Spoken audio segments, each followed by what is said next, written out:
नमस्ते दोस्तों, good morning, जय श्री राम। आज हम जिस टॉपिक पर चर्चा करने वाले वह टॉपिक है नाजीवाद हिटलर का उदय। आप लोगों ने हिटलर का नाम सुना होगा। हिटलर ने जर्मनी को एक महाशक्ति बनाने का प्रण लिया था, परंतु असफल हो जाने के बाद उसने अपने प्रधान व्यक्ति, जो प्रधानमंत्री था, उसके साथ रहने वाला जो मेन व्यक्ति था, उसके साथ एक बंकर में आत्महत्या कर अपनी जीवन लीला समाप्त कर ली। और वो जर्मनी की जो महत्वाकांक्षाएं थी, जर्मनी को महाशक्ति ले जाने की, वह महत्वाकांक्षाएं उसी के साथ खत्म हो गई। परंतु उससे पहले उस हिटलर का आने का जो घटनाक्रम था, उस घटनाक्रम के बारे में हम जानेंगे। सबसे पहले देखिए, जब जर्मनी का पहले युद्ध में पराजित हो गया तो उसके बाद में जर्मनी में वाइमर गणराज्य की स्थापना की गई। वाइमर गणराज्य के लिए कहा गया है कि वाइमर गणराज्य इतिहासकारों द्वारा जर्मनी की उस प्रातिनिधिक लोकतांत्रिक संसदीय सरकार को दिया हुआ नाम है, जिसने जर्मनी में प्रथम युद्ध के बाद 1919 से लेकर 1933 तक शाही सरकार के बदले में कार्यभार संभाला था। मतलब राजतंत्र खत्म होने के बाद में जर्मनी में नई प्रकार की गणराज्य व्यवस्था को लागू किया गया था। उसे वाइमर गणराज्य का नाम दिया गया। इस वाइमर गणराज्य की स्थापना 9 नवंबर 1933 को की गई थी। और वाइमर गणराज्य को बनने का क्या कारण था, क्यों वाइमर गणराज्य को बनाया गया, क्या परिस्थिति थी कि शाही शासन खत्म होकर जर्मनी में वाइमर गणराज्य की स्थापना की गई, उसके लिए हम चर्चा करते हैं। देखिए, 20वीं शताब्दी में जर्मनी एक बहुत बड़ी महाशक्ति था। 20वीं शताब्दी में जर्मनी एक बहुत बड़ी महाशक्ति था और धीरे धीरे उसने अपनी ताकत में और इजाफा करते जारी रखा।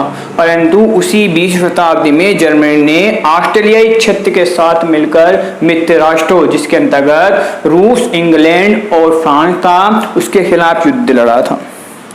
उस युद्ध के क्या कारण था, देखिए, उस युद्ध का कारण बताया गया है कि 28 जून सेरेजेवो में ऑस्ट्रिया के राजकुमार और उसकी पत्नी की हत्या कर दी गई और उनकी हत्या करने वाले 2 सर्बिया युवक थे। ऑस्ट्रेलिया के राजकुमार की जब हत्या कर दी गई सर्बिया युवक के द्वारा, तो ऑस्ट्रिया ने 1 महीने के बाद, मतलब 28 जुलाई 1914 को सर्बिया पर आक्रमण कर दिया। ऑस्ट्रिया के सर्बिया पर आक्रमण करते ही सर्बिया की सहायता में मित्र राष्ट्रों की तरफ से फ्रांस, इंग्लैंड और रूस युद्ध में कूद पड़ा। ऑस्ट्रिया की सहायता करने के लिए जर्मनी भी उस युद्ध में कूद पड़ा। अब जर्मनी की तरफ से युद्ध लड़ने वालों में जर्मनी, ऑस्ट्रिया, टर्की और इटली था। इनके समूह को केंद्रीय शक्ति या ध्रुवीय राष्ट्र कहा गया, जबकि इनके विपक्ष में लड़ने वाले फ्रांस, रूस और इंग्लैंड के समूह को मित्र राष्ट्र कहा गया।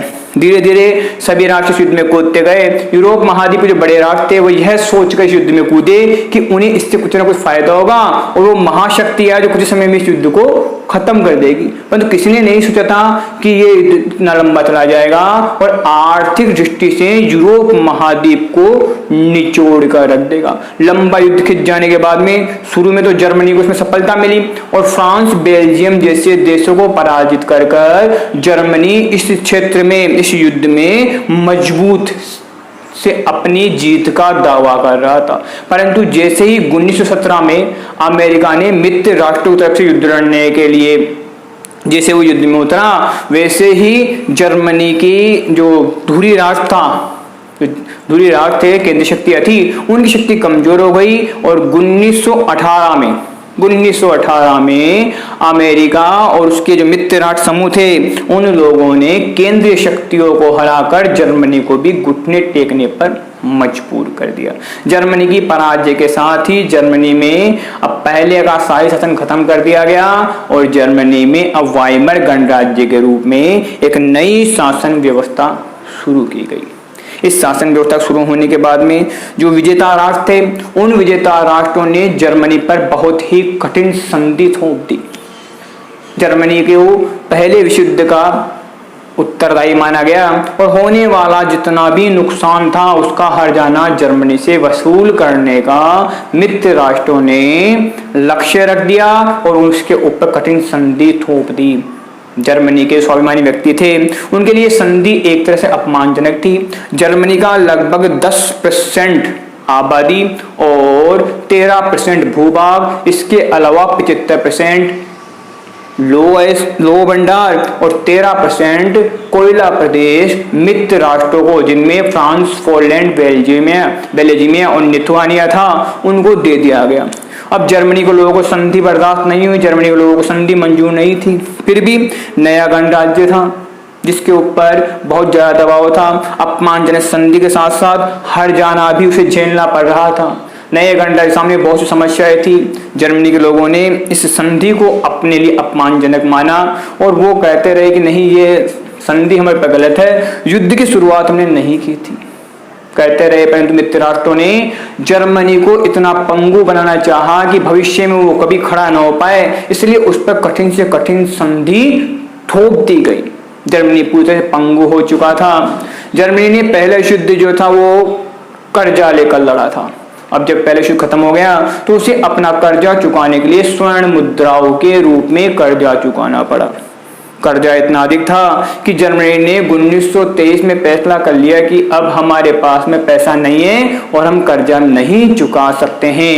इसको ध्यान में रखकर फ्रांस ने जर्मनी के रूर कोयला प्रदेश पर अपना अधिकार कर लिया, जिससे अब जर्मनी की अर्थव्यवस्था लड़खड़ा गई। अब जर्मनी की अर्थव्यवस्था लड़खड़ाने के बाद में जर्मनी में नोट, कागज के नोट छपे गए, कागज की मुद्रा छपी गई, जिससे जर्मनी में महंगाई बढ़ती ही चली गई। धीरे धीरे बढ़ती महंगाई से जर्मनी की मुद्रास्फीति बहुत ज्यादा कमजोर हो गई और इस मुद्रास्फीति को संभालने के लिए अमेरिका को आगे आना पड़ा और अमेरिका ने ड्रॉप्स नामक एक व्यवस्था योजना बनाई, जिस योजना के तहत जो संधि जर्मनी पर थोपी गई थी, जो अपमानजनक थी, उस संधि की शर्तों में थोड़े बहुत कमी कर दी, ढील दे दी। परंतु पहले युद्ध हुआ कि उसके लिए कहा गया है कि ऑस्ट्रिया के राजकुमार और उसकी पत्नी की हत्या सर्बिया के नागरिकों द्वारा की गई थी, उसके अंतर्गत पहले युद्ध की शुरुआत हुई थी, जो 1914 में शुरू किया गया था। अब जर्मनी ने इसमें किसी प्रकार का कोई योगदान नहीं दिया, वह तो ऑस्ट्रिया के जो उसका मित्र था उसके साथ की गई संधि के कारण उसे युद्ध में उतरना पड़ा था। देखिए ये युद्ध हुआ क्यों? युद्ध के होने के पीछे बहुत बड़े कारण ये थे कि दुनिया में, यूरोप महाद्वीप में सबसे पहले औद्योगिक क्रांति की शुरुआत हुई थी। अब औद्योगिक क्रांति की शुरुआत होने के बाद में यूरोप के बड़े बड़े देशों ने अपने क्षेत्र में मशीनों के द्वारा बहुत से माल को इजाफा किया था, बहुत सा माल बनाया था। अब माल बन जाने के बाद में उन्हें नए नए देशों की आवश्यकता थी, जहां पर जाकर वो अपने माल की खपत कर पाए। परंतु वहां पर प्रेजेंट टाइम में ऐसे कोई देश नहीं थे, इसलिए सभी राष्ट्र एक दूसरे से कूटनीतिक संधि करने लग गए थे। बचपन में हमने एक कहानी पढ़ी थी, इसमें कहा गया था कि एक रेखा को अगर छोटा करना है तो उसके बराबर दूसरी बड़ी रेखा खींच दो, और दूसरा तरीका था उस रेखा छोटा करने का कि उस रेखा को मिटा दिया जाए। जर्मनी में ये दोनों तरीके अपनाए गए, यूरोप महाद्वीप में उस समय ये दोनों तरीके अपनाए गए।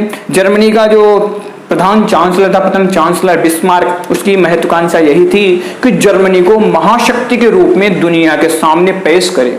उसकी महत्वाकांक्षा ही जर्मनी को युद्ध में ले आई थी। अब उसकी महत्वाकांक्षा थी, उस महत्वाकांक्षा के आधार पर उसने भी धीरे धीरे कूटनीतिक संधियां करना शुरू कर दिया।